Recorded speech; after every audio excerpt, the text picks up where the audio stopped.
آج ہم کتاب پاکستان استحکام کی تلاش یعنی Pakistan the search for stability کے تعارف پر بات کر رہے ہیں۔ یہ کتاب جو پہلے کتاب آئی تھی Pakistan beyond the crisis state, اسی کا تسلسل ہے، ٹھیک؟ جی بالکل۔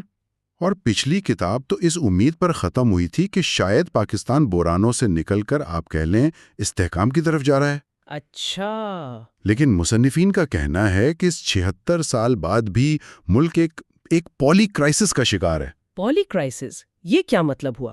یعنی بہت سے بحران ایک ساتھ؟ ہاں بالکل، مطلب صرف ایک مسئلہ نہیں ہے، گورننس کا بحران، معیشت کا، سیاست کا، سیکیورٹی کا، آبادی کا، یہ سب ایک ساتھ چل رہے ہیں، اور مسئلہ یہ ہے کہ یہ ایک دوسرے کو مزید خراب کر رہے ہیں۔ اوہ، یہ تو کافی گہری بات ہے، یعنی ایک ایسا چکر بن گیا ہے جس سے نکلنا مشکل ہو رہا ہے۔ جی، کتاب کا مرکزی نقطہ یہی ہے کہ یہ کرائسس آپس میں جڑے ہوئے ہیں، انٹر کنیکٹڈ ہیں۔ دیکھیں، معیشت خراب ہوتی ہے تو گورننس پر اثر پڑتا ہے، سیاسی عدم استحکام سے سیکیورٹی کے مسائل بڑھتے ہیں، صحیح۔ اور یہ سب مل کر ملک کی جو مجموعی صلاحیت ہے اس کو کم کر رہے ہیں۔ کتاب کہتی ہے کہ یہ صورتحال کئی دہائیوں کی آپ کہہ لیں مس گورننس اور جو مواقع ضائع ہوئے ان کا نتیجہ ہے۔ لیکن کیا یہ صرف لیڈرشپ کی ناکامی تھی، یا ادارے بھی، مطلب ان میں بھی کچھ مسائل تھے جن کا ذکر کتاب کرتی ہے؟ دیکھیں، کتاب دونوں چیزوں کی بات کرتی ہے۔ ایک طرف تو یہ کہ جو رہنما آئے، سویلین ہوں یا فوجی، ان میں سے زیادہ تر نے کوئی لانگ ٹرم سوچ نہیں دکھائی، کوئی مستقبل کا واضح روڈ میپ نہیں دیا۔ زیادہ تر وقت تو بس یا تو کرائسس مینجمنٹ میں گزرا یا پھر اپنی حکومت بچانے میں۔ اچھا۔ اور دوسری طرف اس وجہ سے جو بنیادی سٹرکچرل مسائل تھے، معاشی، ادارہ جاتی، سماجی، وہ وہیں کے وہیں رہے، ان کو حل کرنے کی کوئی سنجیدہ کوشش نظر نہیں آتی۔ یعنی ملک اپنی اصل پوٹینشل تک نہیں پہنچ پا رہا اور ایک مسلسل عدم استحکام کا شکار ہے۔ کتاب میں weak governance, rule of law کی کمی، سیاسی عدم استحکام اور ویژن کی کمی، ان سب کو بڑی رکاوٹیں بتائی گیا ہے۔ بالکل، اور کتاب ایک طرح سے ایک واضح انتخاب سامنے رکھتی ہے۔ وہ کیا؟ کہ یا تو انہی پرانے مسائل میں الجھے رہیں یا پھر گورننس کو بہتر کریں، سنجیدہ قسم کی اصلاحات لائیں اور عوام کی فلاح کو، ان کی بیٹرمنٹ کو مرکزی حیثیت دیں۔ اچھا، تو کیا ساری تصویر اتنی ہی مایوس کن ہے یا کتاب کچھ مثبت پہلو بھی دکھاتی ہے، کچھ امید افزا بات بھی ہے؟ نہیں، کچھ مثبت چیزیں بھی ہیں جن کو اجاگر کیا گیا ہے۔ جیسے ایک اہم بات یہ ہے کہ سیاسی حلقوں میں چاہے جتنے بھی اختلافات ہوں، جمہوری تسلسل پر آپ کہہ لیں ایک کنسنسس بنتا نظر آ رہا ہے۔ یہ تو اچھی بات ہے۔ جی، یہ ایک اہم پیش رفت ہے۔ اس کے علاوہ ایک آزاد اور فعال میڈیا ہے، سول سوسائٹی ہے جو ایک واچ ڈاگ کا کردار ادا کر رہی ہے، حکومت پر نظر رکھتی ہے، سوال اٹھاتی ہے۔ اور عام شہریوں کی سطح پر کیا وہاں کوئی تبدیلی ہے؟ ہاں، یہ بھی ایک اہم نقطہ ہے۔ کتاب کہتی ہے کہ ایک بڑی پڑھی لکھی مڈل کلاس ابھر رہی ہے، اور یہ طبقہ اب سیاست میں پہلے سے زیادہ دلچسپی لے رہا ہے۔ ساتھ ہی شہرکاری یعنی اربنائزیشن اور ٹیکنالوجی، خاص طور پر سوشل میڈیا نے عام شہریوں کو بہت زیادہ باخبر بنا دیا ہے، اور وہ اب زیادہ اسرٹیو بھی ہیں، اپنے حقوق کے لیے آواز اٹھاتے ہیں۔ صحیح۔ تو یہ سب چیزیں مل کر یہ ممکن ہے کہ بہتر گورننس کے لیے ایک دباؤ پیدا کریں۔ یہ واقعی ایک دلچسپ پہلو ہے۔ تو کتاب ان تمام مسائل اور امکانات کو پیش کیسے کرتی ہے؟ کیا اس میں مختلف ماہرین کی آراء شامل ہیں؟ جی ہاں، کتاب میں مختلف شعبوں کے ماہرین کے مضامین شامل ہیں، جیسے گورننس پر، سول ملٹری تعلقات پر، معیشت، سیکیورٹی، جو ہماری نوجوان آبادی ہے، یوتھ بلج، اس پر، انسانی ترقی، موسمیاتی تبدیلی، انتہا پسندی، خارجہ پالیسی، خواتین کا کردار، یہ سب اہم موضوعات ہیں۔ تو ان سب کا مشترکہ پیغام کیا نکلتا ہے؟ ان سب مضامین کا مشترکہ نقطہ یہی لگتا ہے کہ پاکستان کی جو بنیادی مسائل ہیں، ان کو حل کرنے کے لیے ایک جامع ریفارم ایجنڈا کی ضرورت ہے، اس پر عمل کرنا ہوگا، تاکہ ایک ایسی مضبوط ریاست بنے جو صرف اشرافیہ یعنی ایلیٹس کے لیے نہیں بلکہ تمام عوام کے لیے جواب دہ ہو۔ اور آپ نے ذکر کیا تھا کہ کتاب ایک نیشنل کمپیکٹ یعنی قومی معاہدے کی بات بھی کرتی ہے؟ جی بالکل، کتابی تجویز کرتی ہے کہ کم از کم 5 بنیادی شعبوں پر ایک وسیع قومی اتفاق رائے، ایک نیشنل کمپیکٹ بنانے کی اشد ضرورت ہے۔ کون سے 5 شعبے؟ معاشی اصلاحات، اتفاق رائے پر مبنی جمہوریت، فوج کا آئینی کردار کیا ہو، آبادی میں جو تیز اضافہ ہو رہا ہے اسے کیسے قابو کیا جائے، اور تعلیم کی جو کمی ہے اسے کیسے دور کیا جائے۔ ان پر سب کو متفق ہونا پڑے گا۔ تو ایک طرف تو عوام میں تبدیلی کی خواہش نظر آ رہی ہے، شعور بڑھ رہا ہے، معاشرہ باخبر ہو رہا ہے، لیکن دوسری طرف ریاستی ادارے، گورننس، وہ کمزور لگتے ہیں۔ جی، یہی وہ مرکزی کشمکش ہے جس کی طرف کتاب اشارہ کرتی ہے۔ سوال یہی پیدا ہوتا ہے کہ کیا یہ بڑھتا ہوا فرق، یہ اویئرنیس اور عوام کی جو امنگیں ہیں، کیا یہ موجودہ نظام کو بدلنے پر مجبور کر پائیں گی، یا پھر یہ کشیدگی، یہ ٹکراؤ ملک کو مزید غیر یقینی صورتحال کی طرف لے جائے گا؟ کتاب اس سوال کو کھلا چھوڑ دیتی ہے۔ Chapter 1 the relevance of history سے شروع کرتے ہیں۔ اس میں دشکا ایچ سید نے بات کی ہے تاریخ کی اہمیت پر، کہ کیسے یہ ہماری پہچان بناتی ہے، اور ظاہر ہے اکثر متنازعہ بھی ہو جاتی ہے۔ پاکستان میں تو خاص طور پر جناح کے بارے میں کافی یوں کہیں کہ مختلف آراء ملتی ہیں۔ جی ہاں، اور اس میں ایک دلچسپ نقطہ یہ بھی ہے کہ جناح کی جو ابتدائی سوچ تھی اس پر جان موللی کے لبرلزم کا، یعنی ریشنالٹی اور فرض شناسی کا کافی گہرا اثر تھا۔ وہ سمجھتے تھے کہ دلیل، اخلاقی جرت، یہ چیزیں اہم ہیں۔ اچھا، اسی لیے وہ لازمی تعلیم کے اتنے حامی تھے، چاہتے تھے کہ عوام تعلیم حاصل کریں تاکہ وہ سیاست کو سمجھ سکیں۔ تو شاید اسی لیے وہ پاپولزم، جو جذباتی نعروں والی سیاست ہوتی ہے، اس سے دور رہیں۔ جیسے خلافت تحریک میں ان کی عدم دلچسپی نظر آتی ہے۔ میں نے پڑھا کہ وہ کمال اتا ترک کے بھی مداح تھے جنہوں نے خلافت ختم کی۔ بالکل، یہ اسی سوچ کا ایک طرح سے تسلسل تھا۔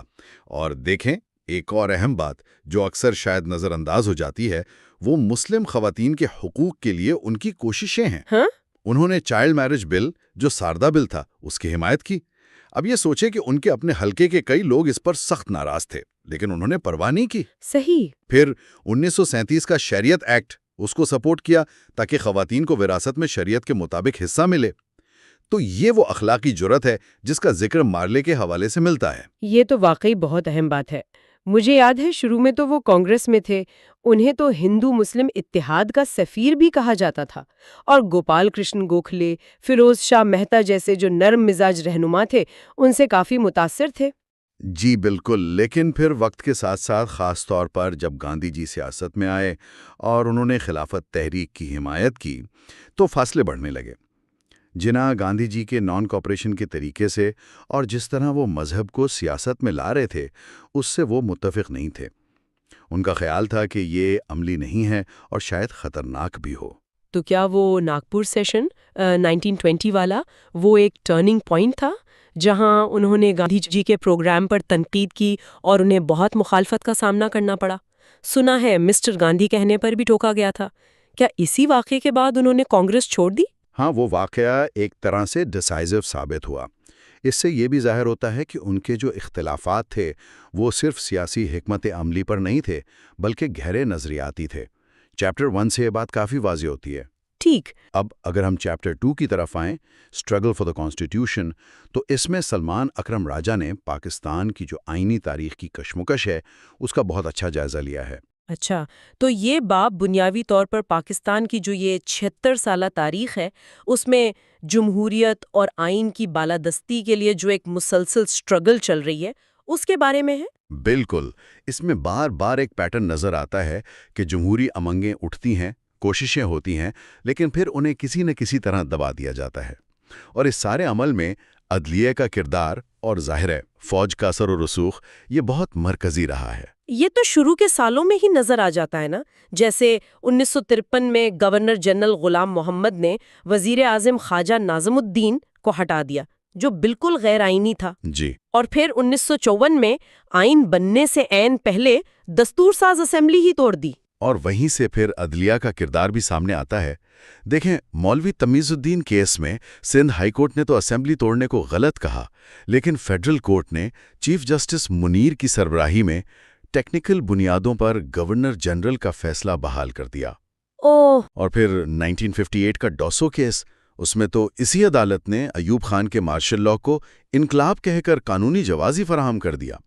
یہیں سے وہ نظریہ ضرورت یا ڈاکٹرن آف نیسیسٹی کی بنیاد پڑی۔ اچھا، یہ نظریہ ضرورت مطلب ایمرجنسی حالات میں غیر آئینی اقدام کو جائز قرار دینا، یہ تو بعد میں بھی بہت استعمال ہوا ہے نا، جیسے 1977 میں بیگم نصرت بھٹو کیس میں ضیاء الحق کے مارشل لاء کو بھی اسی اصول پر جائز کہا گیا۔ جی بالکل۔ حالانکہ 1972 میں آسما جیلانی کیس میں سپریم کورٹ نے مارشل لاء کو قانونی نظام ماننے سے انکار کیا تھا۔ جی یہ ایک بہت متنازع اصول رہا ہے۔ پھر آئین میں جو بار بار تبدیلیاں ہوئی ہیں وہ بھی ایک بڑا مسئلہ رہا۔ ضیاء الحق کی 8ویں ترمیم کو ہی دیکھ لیں، اس نے صدر کو اسمبلی توڑنے کا اختیار دیا، آرٹیکل 58(2)B۔ ہاں وہ تو بہت استعمال ہوا۔ جی 1988 سے 1996 تک 4 حکومتیں اسی کے تحت ختم ہوئیں، پھر اسے ختم کیا گیا، پھر مشرف نے 17ویں ترمیم سے بحال کیا اور آخرکار 2010 کی 18th ترمیم نے اسے مستقل طور پر ختم کیا۔ وہی 18ویں ترمیم جس نے صوبوں کو زیادہ اختیارات دیے اور ججوں کی تقرری کا طریقہ بھی بدلا، اس پر بھی تو کافی مزاحمت ہوئی تھی۔ ہاں، اس ترمیم پر عدلیہ اور اسٹیبلشمنٹ دونوں طرف سے تحفظات کا اظہار کیا گیا تھا۔ اور دیکھیں، آئین میں اسلام کے کردار کا سوال وہ بھی ہمیشہ سے اہم رہا ہے، جیسے قرارداد مقاصد آبجیکٹیوز ریزولوشن، اسے ضیاء دور میں آئین کا باقاعدہ حصہ بنا دیا گیا۔ ٹھیک۔ پھر فیڈرل شریعت کورٹ اور شریعت اپیلیٹ بینچ کے فیصلے ہیں، جیسے زمین کی ملکیت کی حد مقرر کرنے پر یا سود سے پاک بینکنگ پر، ان فیصلوں نے بھی ملک کے سیاسی اور معاشی منظرنامے پر گہرے اثرات ڈالے ہیں۔ اور یہ آئینی کشمکش تو آج تک جاری ہے۔ پچھلے کچھ سالوں میں دیکھیں، پاناما پیپرز کیس میں وزیر اعظم کی نااہلی، پھر جسٹس قاضی فائز عیسیٰ کے خلاف ریفرنس کا معاملہ، جی، اور پھر 2022-23 میں جس طرح حکومت نے سپریم کورٹ کے پنجاب اور خیبر پختونخوا میں انتخابات کروانے کے حکم کو نظر انداز کیا۔ بالکل۔ اور پھر 2023 میں فوجی عدالتوں میں سویلینز کے ٹرائل کا معاملہ سامنے آیا۔ ان سب واقعات نے، خاص طور پر حالیہ واقعات نے، پاکستان میں آئین کی اصل حیثیت کیا ہے، اس کی اہمیت کیا ہے اور اس کا مستقبل کیا ہے، اس پر بہت سنجیدہ سوالات اٹھا دیے۔ تو کیا یہ سمجھا جائے کہ آئین پر اصرار بس ایک خواہشی بن کر رہ گیا ہے، خاص طور پر جب طاقتور حلقے اسے نظر انداز کر سکتے ہوں؟ یہ ایک بہت بڑا سوال ہے۔ کیا آئین کی بالادستی صرف کتابوں میں رہ گئی ہے یا اس کی کوئی حقیقی طاقت بھی ہے؟ اس کا جواب سچ پوچھیں تو ابھی تک واضح نہیں ہے۔ 2 چیپٹرز دیکھ رہے ہیں، chapter 3 fault lines and governance failures اور پھر chapter 4 parliamentary politics amid turbulence. جی، چیپٹر 3 شروع ہوتا ہے 2018 کے بعد کے پولی کرائسس کے ذکر سے۔ ہاں، پولی کرائسس، یہ وہ ٹرم ہے جو یوز کیا گیا ہے political, economic, climate related security crisis کے لیے جو ایک ساتھ آئے۔ بالکل، لیکن کتاب کہتی ہے کہ یہ کرائسس اصل میں پرانی گہری فالٹ لائنز پر کھڑے ہیں، اور آتھر نے 6 ایسی بنیادی فالٹ لائنز آئیڈینٹیفائی کی ہیں۔ کون کون سی ہیں یہ 6؟ سب سے پہلے تو سول ملٹری امبیلنس، پھر پیٹرنیج یا کلائنٹلسٹ پالیٹکس، تیسرا ایلیٹ کی اکنامک ڈیپینڈنسی اور ریفارم نہ کرنے کی ٹینڈنسی، اچھا، چوتھا مرکز اور صوبوں کے درمیان ٹینشنز، پانچواں جیو پالیٹکس کا اثر، اور آخری ریلیجس رائٹ کو اپیز کرنا اور ملیٹنٹ آؤٹ فٹس کو ٹالریٹ کرنا۔ یہ پہلی والی سول ملٹری امبیلنس، یہ تو شاید سب سے اہم ہے، لگتا ہے شروع سے ہی۔ ہاں، شروع سے ہی سیکیورٹی نیڈز اور پھر جناح صاحب کے بعد پولیٹیکل انسٹیٹیوشنز کی کمزوری نے ملٹری کو آپ کہہ سکتی ہیں ایک ڈومیننٹ رول دے دیا، اور اس نے پھر پولیٹیکل ڈیولپمنٹ کو روکا۔ بالکل۔ 1958 کا کو، پھر ضیاء دور، مشرف دور، ان سب نے اس پاور اے سیمیٹری کو، مطلب طاقت کے اس فرق کو مضبوط کیا۔ ایکسٹرنل تھریٹس نے بھی اس میں حصہ ڈالا۔ ٹھیک، اور دوسری فالٹ لائن کلائنٹلزم، یعنی سیاست پالیسیز پر نہیں بلکہ ہاں، ریسورسز کی تقسیم پر، سپوائل سسٹم پر زیادہ فوکس رہتا ہے، مطلب کام کروانے پر، اپنے لوگوں کو نوازنے پر۔ اس سے پھر ایشو بیسڈ پالیٹکس کمزور ہو جاتی ہوگی۔ وہی بات ہے، سیاستدان ہوں یا ملٹری گورنمنٹس، دونوں نے پاور میں رہنے کے لیے انفلوئنشل فیملیز اور برادری نیٹ ورکس کو یوز کیا ہے۔ تیسری fault line economic dependency, elite کا ٹیکس نہ دینا۔ جی، اور ڈومیسٹک ریسورسز موبلائز نہ کرنا۔ اس کا نتیجہ پاکستان کا tax to G D P ratio دنیا میں سب سے کم میں سے ایک ہے، اور اس کا اثر پھر بجٹ پر، بیلنس آف پیمنٹس پر، ہمیشہ ڈیفیسٹس، ایکسٹرنل بوروئنگ پر انحصار، IMF بیل آؤٹس کا ایک سائیکل، اور وہ ڈیٹ ٹریپ جس میں ملک آج بھی پھنسا ہوا ہے۔ پھر مرکز صوبہ ٹینشنز،